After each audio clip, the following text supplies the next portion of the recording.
Today we are looking at a case from the 1880s, so sit back as we go to Ireland. In 1880s Ireland, life for the poor was marked by stark poverty, harsh working conditions, and limited opportunities.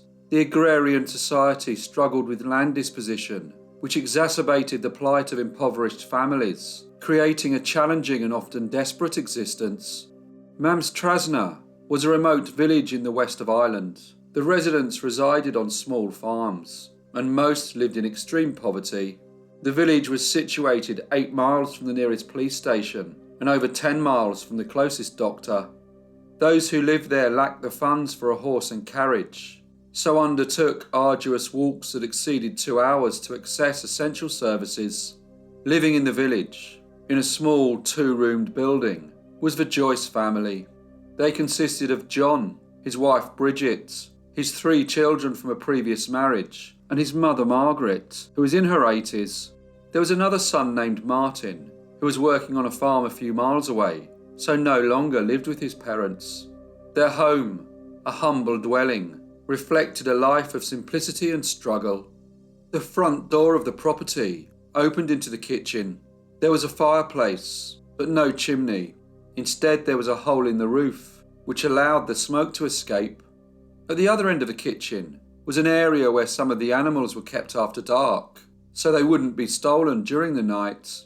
To the side of the kitchen, there was a small room, only 6 feet by 4 feet, which is where most of the family slept.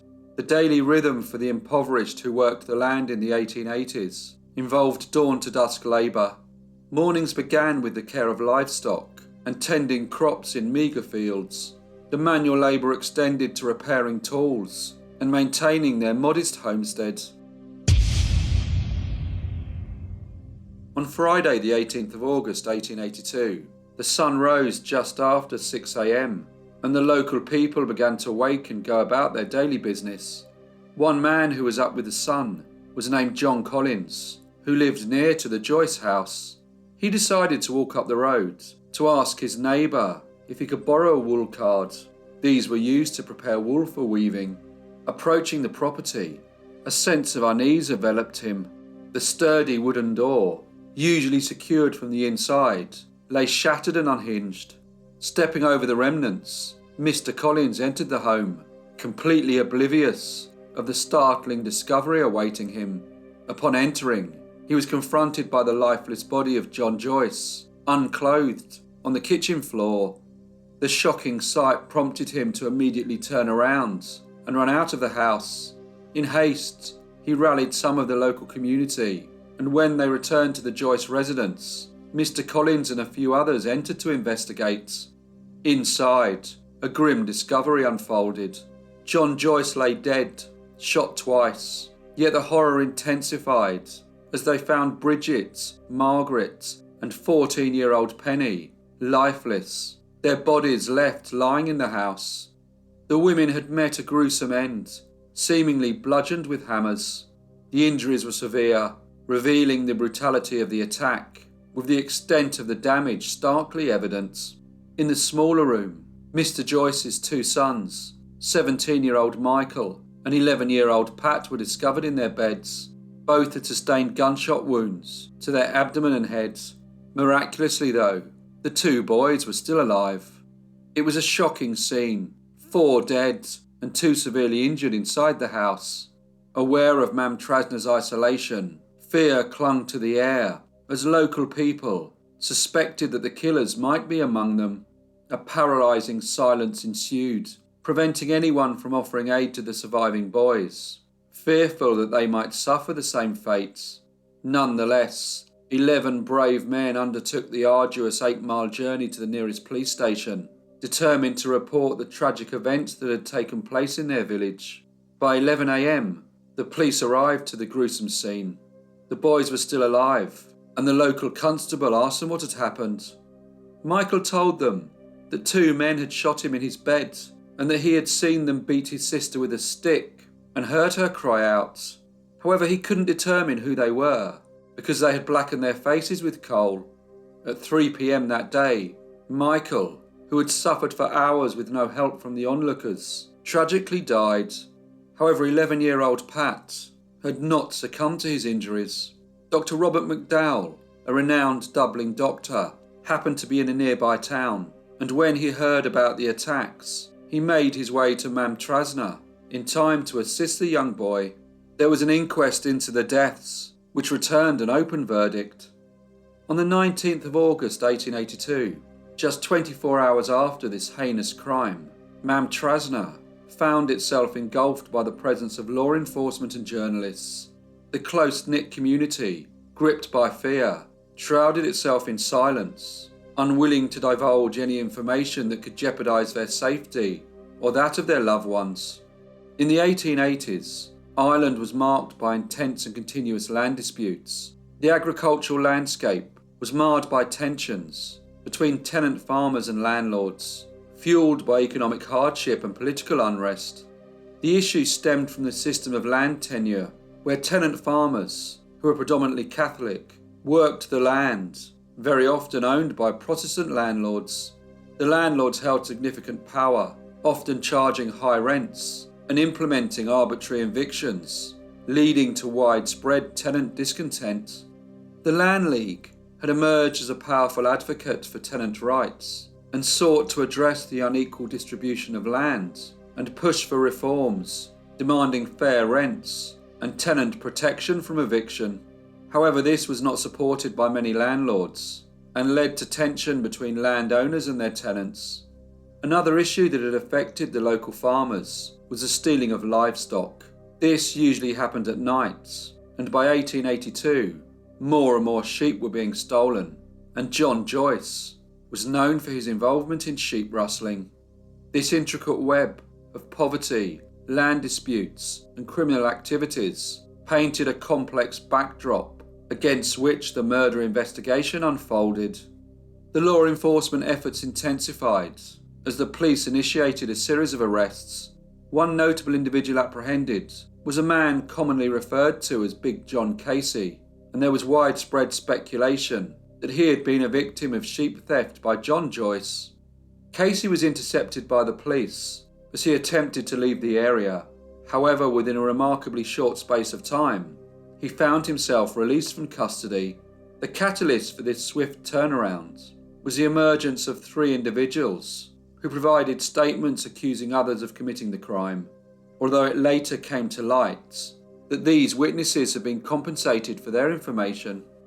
The police proceeded to apprehend the 10 individuals whom the 3 witnesses had implicated. The night unfolded with a series of arrests, marking a significant chapter in the pursuit of justice and the terrible crimes that were committed. The police moved quickly, recognising the perilous nature of being an informer, as informers were frequently targeted and subjected to lethal consequences, often leading them to retract their statements. Compounding the urgency of the situation, there was much suspicion about how the police operated during that period. With a remarkably brief 4-day span following the murders, a hearing took place, during which the informers gave their version of events. Anthony Joyce, John Joyce's first cousin, told of how he woke to barking dogs at midnight. Seeing 6 suspicious men outside, he hurried barefoot to his brother's house, fearing they might harm him. Relieved when the men passed, Anthony, his brother and nephew followed them. The suspicious group grew to 10, heading to the Joyce's home. Hiding behind a bush, Anthony Joyce said that he witnessed 3 men breaking in. Hearing screams, and now fearing detection, he, his brother and nephew quickly left the scene. This statement was undoubtedly false, but it gave the police enough evidence to make the necessary arrests. The 10 individuals apprehended were taken to Dublin, where English was a predominant language.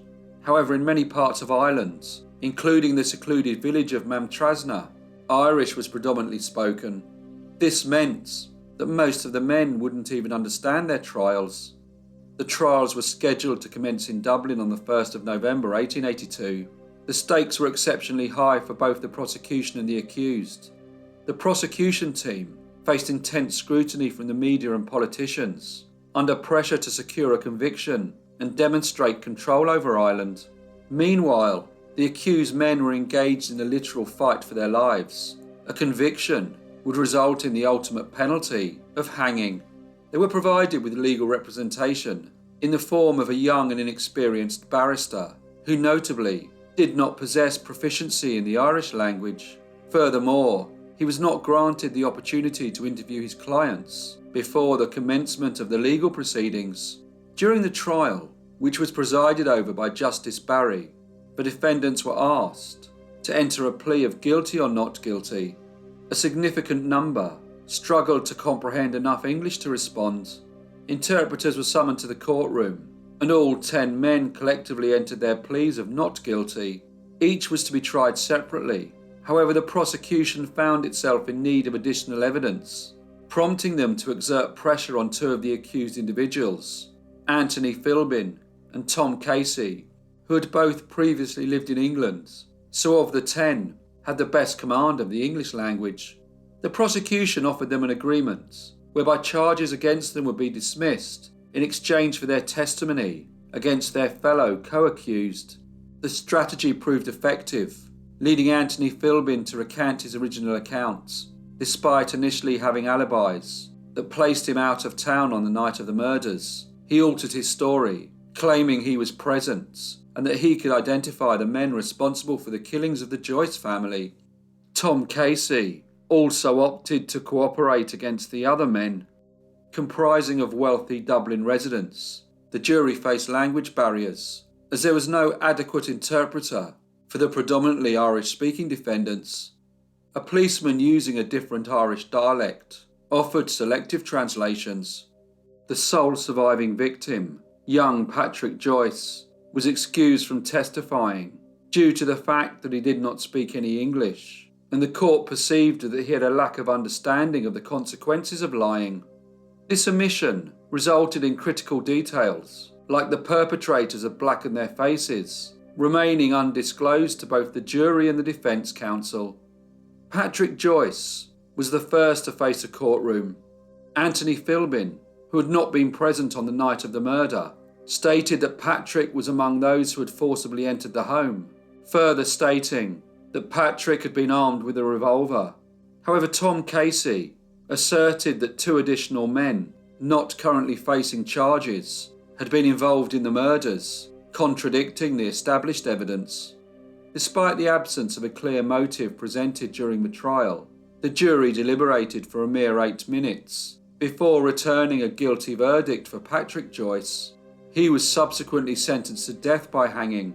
He displayed minimal emotion upon hearing the verdict. Almost immediately, a new jury was convened for the trial of the second man, Patrick Casey. During his trial, his mother provided an alibi, but her inconsistent statements ended up incriminating her son. The jury took a brief 12 minutes to pronounce Patrick Casey guilty, and he too received the death sentence. The next trial involved Miles Joyce, whose alibi provided by his wife was legally inadmissible. After a mere 6 minutes of deliberation, the jury found Miles Joyce guilty, and he too faced the grim sentence of death by hanging. The remaining 5 men awaiting trial were presented with the option of a life sentence instead of the death penalty if they agreed to enter a guilty plea. The first 4 refused to admit guilt. However, the 5th individual, 60-year-old Michael Casey, expressed his willingness to change his plea if the others did the same. Unbeknown to the others, Michael was in fact guilty, a fact he had confessed to his sister. According to Michael, he had been present on the night of the incident, and those truly responsible for organising the killings were still at large. He had also told her that Miles Joyce, who had been sentenced to death, had not even been present. Eventually, after much convincing, all 5 men changed their plea to guilty and were sentenced to 20 years in prison. Back in Maamtrasna, the villagers had to wait over 24 hours to find out the fate of their loved ones.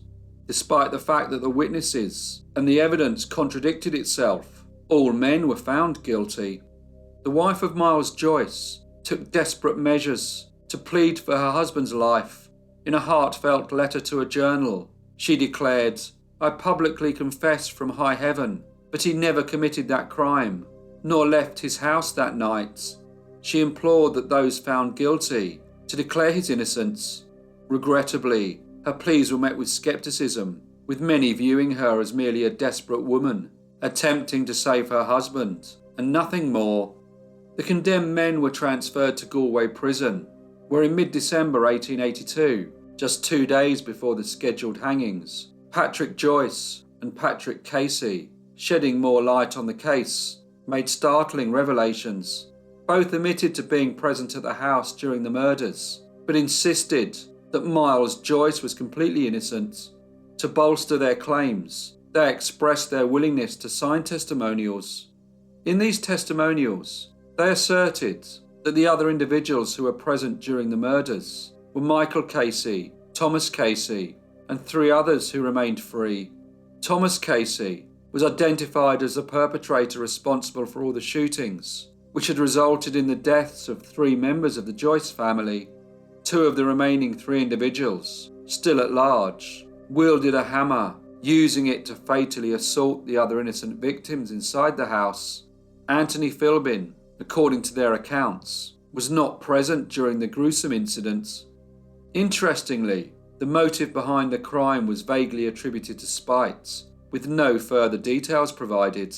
Despite this new evidence, Miles Joyce was still set to be hanged on the 15th of December 1882. When the day arrived, the 3 men were woken at 6 a.m. and offered breakfast, which all 3 refused. They were then handed over to the executioner. Of the trio, Patrick Joyce and Patrick Casey remained calm. They had confessed to their guilt and appeared to have come to terms with the punishment. However, Miles Joyce was visibly less composed. Agitated by the impending fate of dying an innocent man, just before his execution he declared, "I am going before God. I was never there. I had no hand or part in it. The Lord forgive them who swore against me. I am as innocent as a child in the cradle. It's a poor thing to take my life at this stage, but I have my priest with me." The men were positioned over the trapdoor, their feet securely bound, and masks placed over their heads. Miles Joyce continued to proclaim his innocence until the lever was pulled. An hour later, the men were brought down and interred within the prison walls. One might have expected this to mark the conclusion of the case, but the unsettling reality was that there was too many discrepancies for it to be laid to rest. Merely a few hours after the execution, attention began to focus on the fate of Miles Joyce. It became apparent that he had a credible alibi. However, it wasn't until 1884 that the case truly unravelled, when Tom Casey confessed to fabricating his testimony. Tom had indeed been present on the fateful night, but had never faced trial. Instead, he accepted a deal to testify against the others. However, he said that his life was miserable when he returned home.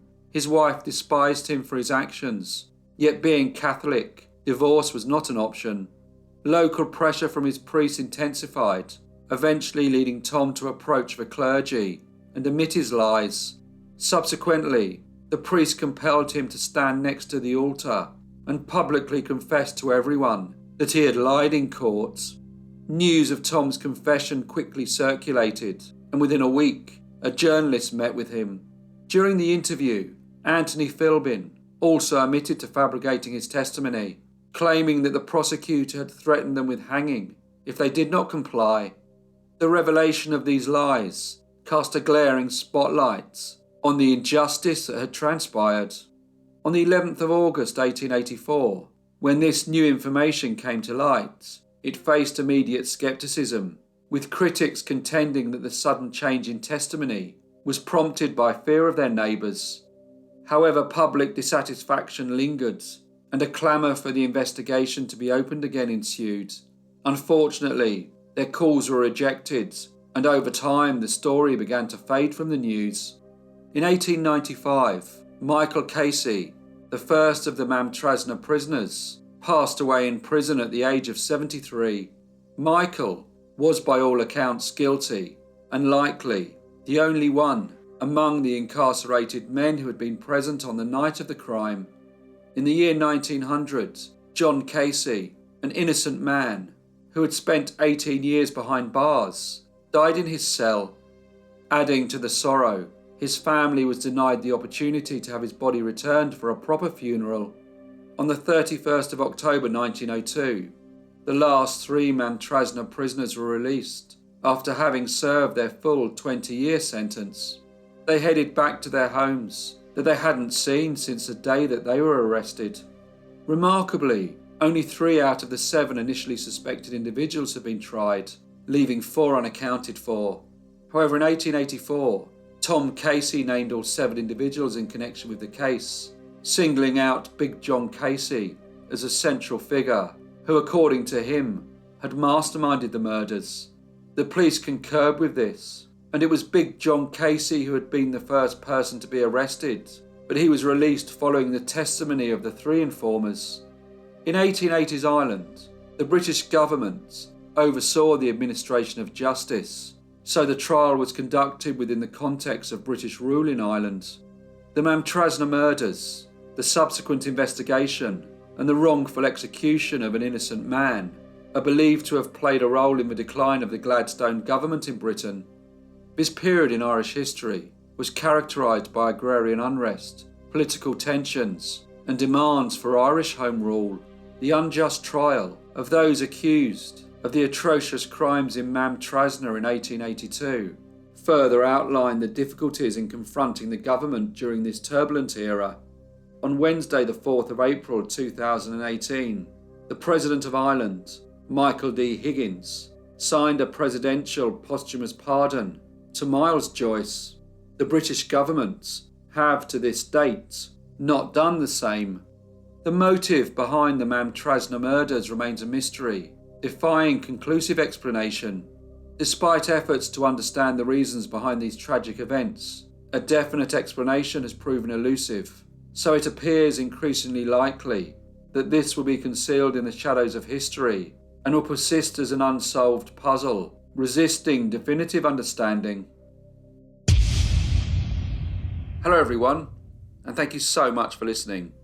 As usual, please leave any comments or feedback you may have, and I hope to see you all again in the next brief case.